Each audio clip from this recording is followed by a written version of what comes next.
Mesdames et messieurs, le constat dressé par mon éminent collègue, le professeur Vanny Perzeel, est sans appel. La transition vers le développement durable est nécessaire et urgente.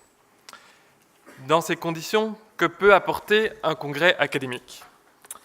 Les collègues avec lesquels j'ai eu l'honneur de préparer ce congrès, et moi-même, sommes persuadés que le monde académique a un rôle crucial à jouer dans cette transition. C'est la raison de notre engagement aujourd'hui, mais aussi déjà depuis plus d'1 an, dans l'organisation de ce congrès. Au vu de la complexité des phénomènes auxquels nous sommes confrontés, nous devons proposer des solutions créatives, innovatives. Une difficulté majeure à laquelle la recherche sur le développement durable est confrontée actuellement est le cloisonnement disciplinaire.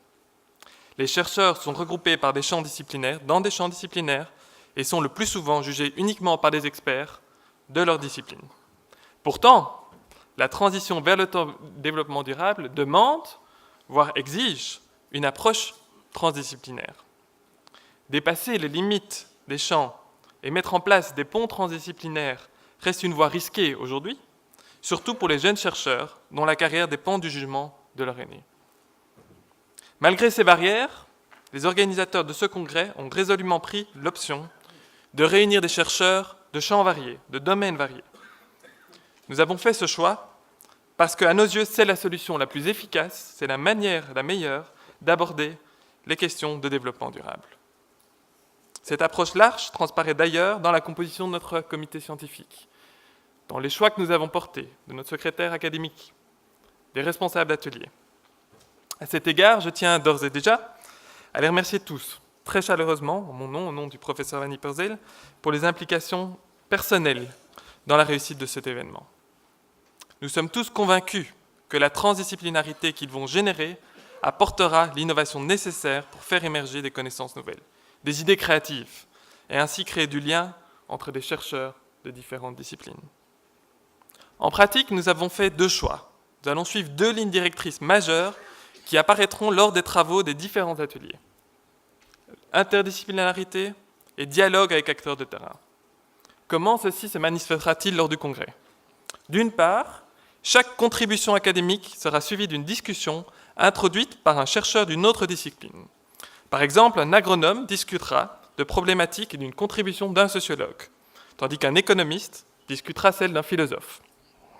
D'autre part, ce congrès ne rassemblera pas uniquement des chercheurs, des acteurs du monde académique, mais aussi des acteurs de terrain, issus d'administrations, d'associations, d'organisations non gouvernementales, de syndicats, d'entreprises.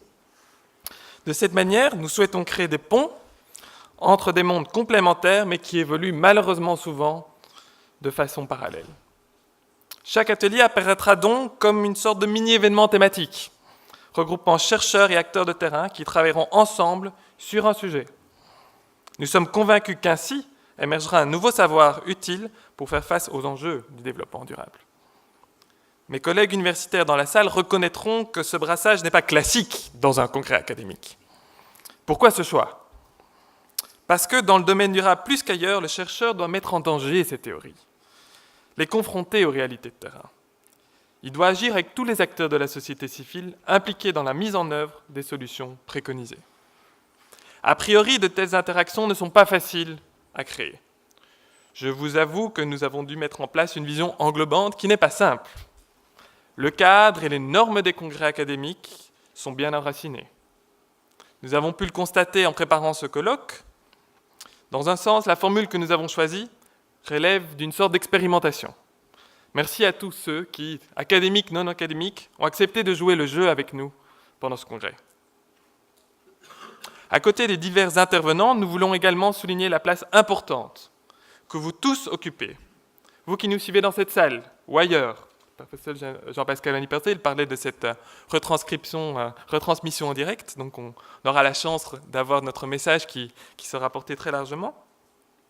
Vous tous qui êtes dans cette salle, votre rôle ne se contraindra pas simplement à une écoute passive des échanges. Non, n'hésitez pas à interagir, à interpeller, faire des suggestions aux orateurs.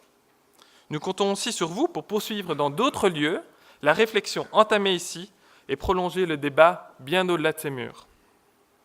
La conscience collective des enjeux constitue une étape fondamentale vers le développement durable qui concerne la société tout entière.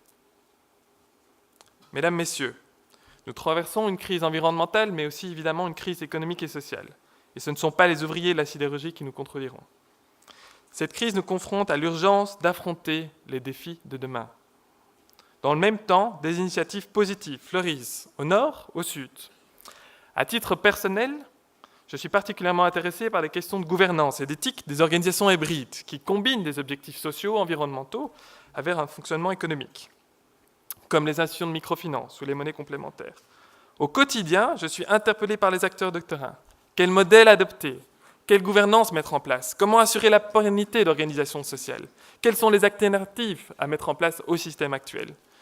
Ces questions et, bien entendu, nombreuses autres seront discutées durant ces 2 jours. Avec ce congrès, nous avons voulu, Jean-Pascal Van Ypersele et moi-même, connecter des mondes et des réalités différentes. Dès le départ, nous avons voulu accorder une attention particulière aux expériences novatrices et originales et avons demandé aux contributeurs d'y faire référence dans leur papier. Nous nous inscrivons donc ici dans la ligne tracée par Edgar Morin lorsqu'il constate dans La Voix, je cite, « Tout ce qui devrait être relié est dispersé, séparé, compartimenté. Ces initiatives ne se connaissent pas les unes les autres, mais elles sont le vivier du futur. Il s'agit de les reconnaître, de les recenser, de les collationner, de les répertorier afin d'ouvrir la pluralité des chemins réformateurs. Puisse ce congrès œuvrer dans cette voie et lancer une dynamique, un élan qui perdurera. Nous sommes convaincus que les nombreux et talentueux orateurs qui vous interpelleront et qu'avec eux, nos travaux créeront un lien, durable évidemment, entre tous les acteurs appelés à faire émerger aujourd'hui et demain la transition vers un monde plus équilibré. Je vous remercie pour votre attention et nous souhaite à tous un excellent congrès.